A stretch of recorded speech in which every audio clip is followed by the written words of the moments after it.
Viva Santo Niño pa rin at ngayon naman, mga Ilonggo ang nagdiriwang.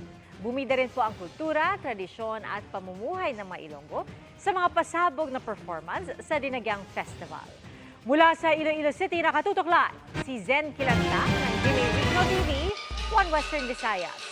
Zen? Pia Halabira, Iloilo, Viva Señor Santo Niño. Ngayong weekend ang highlight ng Dinagyang Festival 2024 kung saan nasaksihan ang makukulay na performances sa kasadyahan sa Kabanwahanan. Makukulay na costumes, energetic na performances.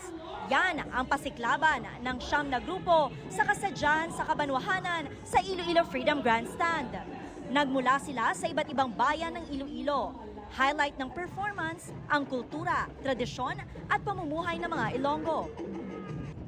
Kahapon naman, isinagawa ang fluvial procession sa Iloilo Strait patungong Iloilo River sa Mulyiluni kung saan inilibot ang replika ng imahe ni Señor Santo Niño de Cebu.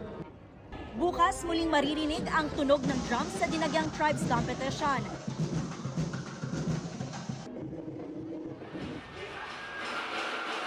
Nagpapatuloy ang dinagyang activities dito sa Iloilo City at ngayong gabi ay inaasahan ang pagdagsa ng mga deboto sa San Jose Parish Placer para sa isasagawang religious sadsad. Yan ang latest mula dito sa Iloilo City. Balik sa iyo, Pia. Viva at maraming salamat, Zen Kilantang ng GMA Regional TV, One Western Visayas. Mga kapuso, patuloy na tumutok sa mga balita. Mag-subscribe sa GMA Integrated News sa YouTube.